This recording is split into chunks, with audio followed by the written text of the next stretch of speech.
We're in Arizona, and it's time to get back on the water. For this outdoor adventure, Dogmatix and I are joined by Riverbound Sports for an epic day of paddleboarding. It's a new-to-me experience, but that's why I brought in a pro. This is Saguaro Lake off the Salt River, and the weather is gorgeous. Let's go. My name is Sterling, and I am on location.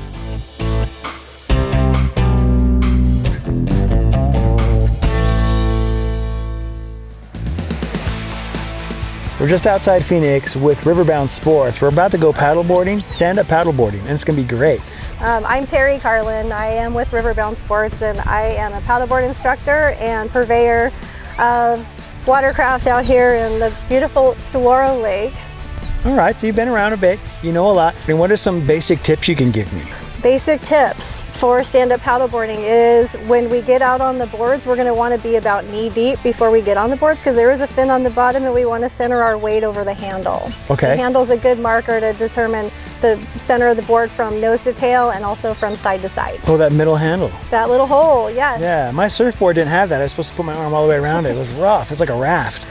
No, this is a lot easier. It makes it easy to carry down to the beach, especially on a windy day. The wind wants to take your board with it, and so it does give you a nice, easy carry, and then it's a vantage point on the board. And when we teach kids, we refer to it sometimes as a belly button. I can see that. We can call it a belly button for me too. I remember that. All right, so once we get on the board, we're going to want to attach our ankles to the leash at the back of the board. Leashes are great on lakes. We definitely recommend them because the wind will pick up. If you happen to fall off your board, you're still attached to your flotation device. You've also got a flotation device on. You have an inherently buoyant PFD, personal flotation device, also prevent frickin' drowning. Oh, okay. Your paddle is adjustable and it floats. So these are actually a Werner paddle and they have an adjustable lever lock here. So it creates a vacuum when you find your height on the shaft and you lock it down, and it's very visible. So in the event of being out in the middle of a channel or a lake too, you can use it as a warning. Hey, look out for me. To get the right height of the paddleboard, you basically, when you're on your board, you want to engage that whole blade. So we're gonna be in the water. We want that blade all the way in the water to use that whole motor that thing's capable of. So to do that, when we're standing on flat ground, we're gonna lift that shaft up so that we have a nice, relaxed elbow when we're standing on flat ground. Okay. So we want to size you up. So how tall do you think you are? I think I'm 5'11" and a half. All right, let's start here. I have faith in your arms. So I like your elbow. Yeah, that looks really good. It's a pretty good elbow. It's done me well over the years. It's worked. All right, and then we have bungees at the front for any personal items you want to take with you. Dry bags, coolers. Dogs. Dogs, yeah. Paddleboarding can be really great for your pets, but make sure that the beach or access point to the water is also friendly to your pets because not all beaches are. These boards are great for pets because they have a deck mat that goes all the way to the nose, so they're not slipping around. Nice thing to look for when you paddle with your pet. They figure out their sea legs real fast. So we have a little bit of a breezy condition out there, so you want to know how to turn your paddleboard because the wind's going to want to pull the nose around.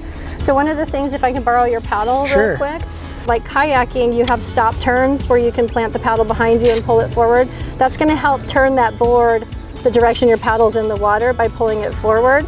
Or we could do sweeping turns as well, where you plant the paddle at the nose of your board and sweep as far away from that board, engaging your ankles, and that's going to help steer the board as well. Paddle the shaft perpendicular to the board so it's as straight as possible. If the angle of the shaft is bent like this, you're going to turn a lot. So we want to always work on getting that shaft straight along the length of the board. And sometimes to do that, you want to rotate your torso, the opposite of what you think. So you actually want to rotate your body so that shaft is going to follow through down the length of the board. Right now we just want to get the foundation of paddling first. Let's get moving forward. Let's have fun. Let's be safe. Let's get comfortable on our feet and try not to fall in. All right, I think we're ready. Dogmatix, are you ready? Time to get on these boards and put all those pointers to the test. All right. When I step up on this, should I start? Always start on your knees, and when we don't want to stand up right away because you want to have a little bit of depth between you and the water. So when you're paddling on your knees, get a little deeper before we try to stand, and then when you're ready, you focus on something that's not moving, and that's going to help your balance adjust a lot better. If you're looking at the water and it's going like this, you're going to go like that too. Okay. But you'll know that the handle of the board is also the widest part of the board, so your weight is a little bit heavy at the back end of the board. There you go. So what do you think, Dogmatix? We good? Dogmatix was getting the hang of balancing faster than I was. I'm paddling backwards right now. What do you think? How do you feel? Pretty good. Yeah? You look good. Your balance looks good so far. Your weight's equally distributed on the board. Well, thanks for the help with that. That's going to give you a nice good glide on the water. Awesome. So we going to get ready to stand, Sterling? Huh? Yeah, I think we're deep enough.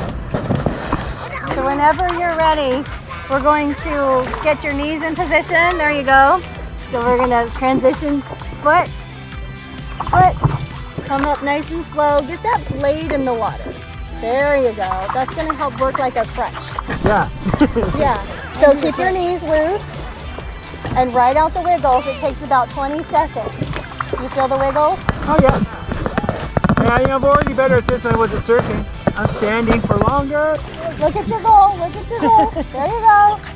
I just looked down for a second. Almost ate it. Yep. Those ducks distracted me. When you feel comfortable, I want you to try to wiggle your toes a little bit. Toe wiggling. By nature, we want to hold on with our toes. So the trick is to wiggle your toes, keep the circulation going. Sometimes you can position your weight off of your heels. How you doing, Dogmatix? Looks pretty cool, huh? Is he up in the front? I don't want to look. I'm really surprised I haven't fallen in. Dogmatix wasn't just in front, he was captain of the paddleboard and thriving. And slowly but surely, I was also getting the hang of it.